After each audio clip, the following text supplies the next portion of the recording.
नमस्कार। आकाशवाणी से विश्व दर्पण के साथ मैं जया भारती।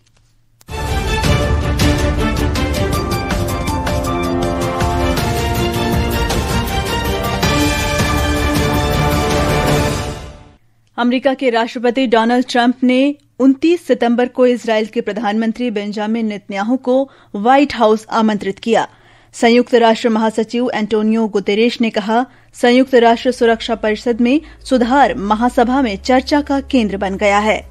नाइजर के तिलाबेरी क्षेत्र के गांव में बंदूकधारियों ने हिंसक हमले में 22 लोगों की हत्या की।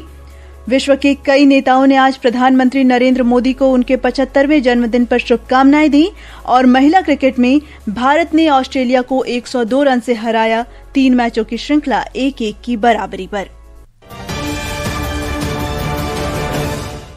और अब समाचार विस्तार से। दुनिया में जारी उथल-पुथल के बावजूद भारत की अर्थव्यवस्था प्रमुख अर्थव्यवस्थाओं में सबसे अधिक तेजी से बढ़ने वाली अर्थव्यवस्था बनी रहेगी। अमेरिका की क्रेडिट और rating agency Standard and Poor's के अनुसार भारत की जीडीपी मौजूदा वित्त वर्ष में 6.5% की दर से आगे बढ़ती रहेगी।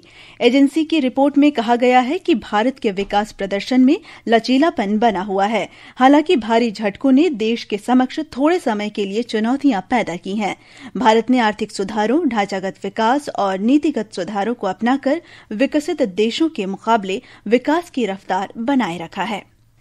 अमेरिका के राष्ट्रपति डोनाल्ड ट्रंप ने इजरायल के प्रधानमंत्री बेंयामिन नेतन्याहू को इस महीने की 29 तारीख को व्हाइट हाउस आमंत्रित किया है।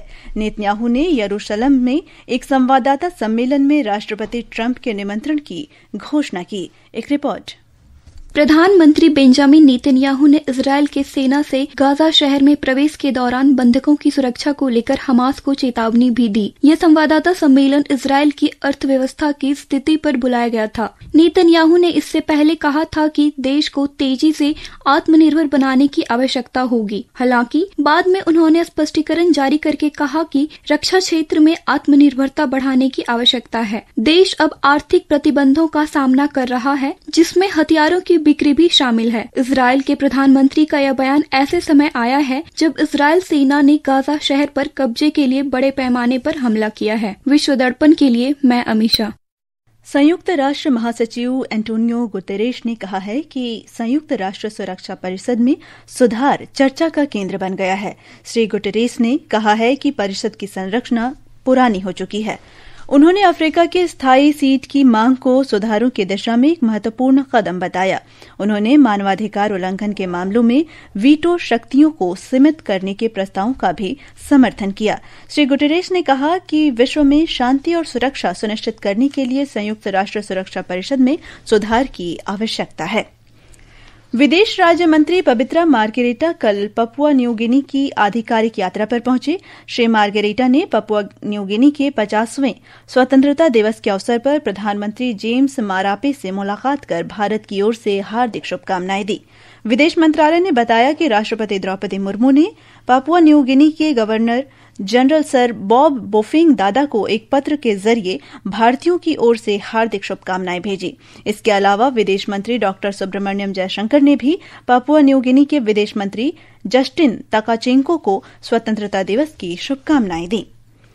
भारत और मोजाम्बिक के राजनयिक संबंधों के 50 वर्ष पूरे होने के उपलक्ष्य में नौसेना का पहला स्क्वाड्रन मोजाम्बिक पहुंच गया है। रक्षा मंत्रालय के अनुसार स्क्वाड्रन में शामिल INSTIR, INS Shardul, INS Sujata और ICGS सारथी कल मापुटो पहुंच गए।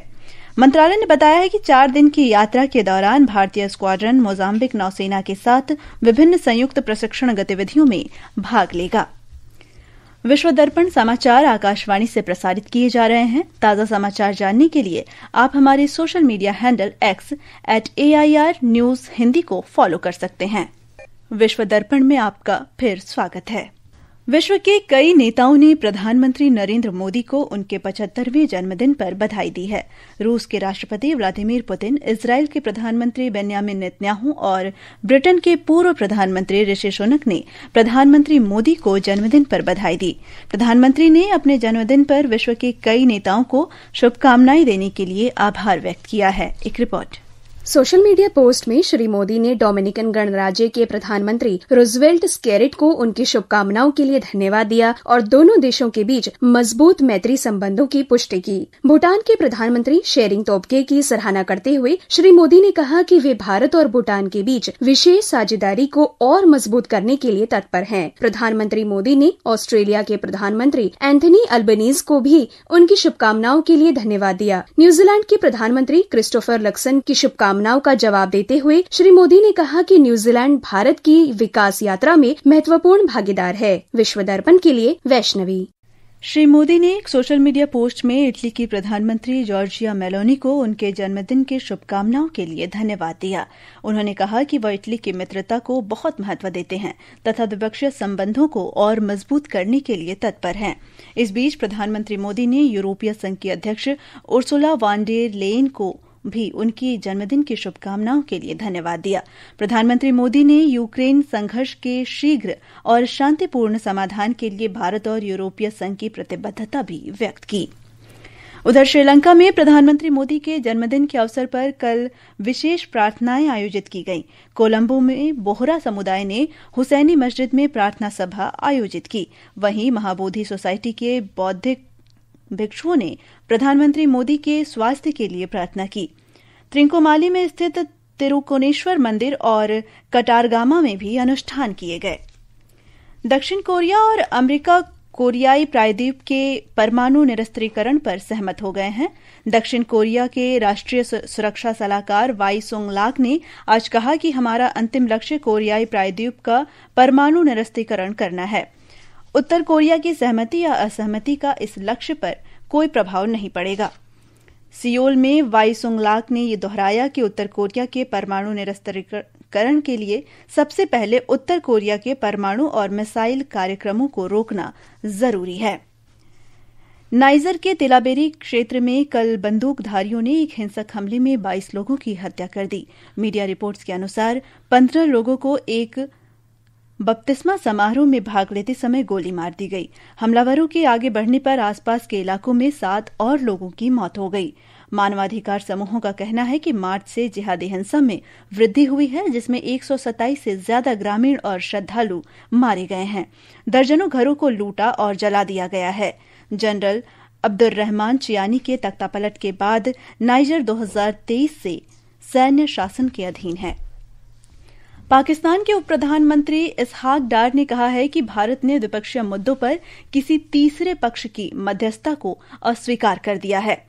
उन्होंने यह भी कहा कि पाकिस्तान भारत सहित सभी पड़ोसी देशों के साथ मैत्रीपूर्ण संबंध चाहता है। श्री डार ने यह टिप्पणी दोहा में अरब इस्लामिक आपातकालीन शिखर सम्मेलन से अलग अल जजीरा के दिए गए एक साक्षात्कार में की।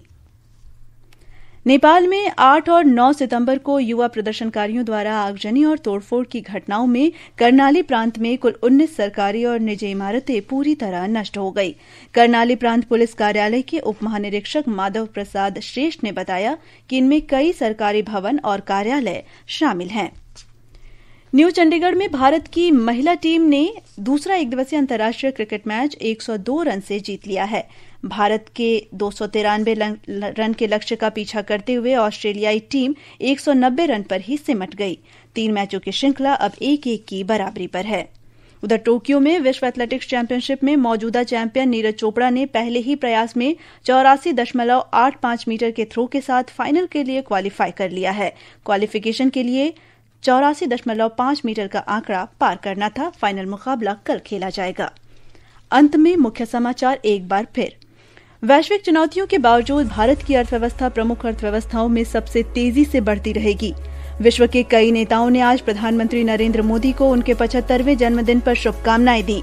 संयुक्त राष्ट्र महासचिव एंटोनियो गुटेरेस ने कहा, संयुक्त राष्ट्र सुरक्षा परिषद में सुधार महासभा में चर्चा का केंद्र बन गया है। नाइजर के तिलाबेरी क्षेत्र के एक गांव में बंदूकधारियों ने हिंसक हमले में 22 लोगों की हत्या की। और महिला क्रिकेट में चंडीगढ़ में भारत ने ऑस्ट्रेलिया को 102 रन से हराया। 3 मैचों की श्रृंखला 1-1 की बराबरी पर।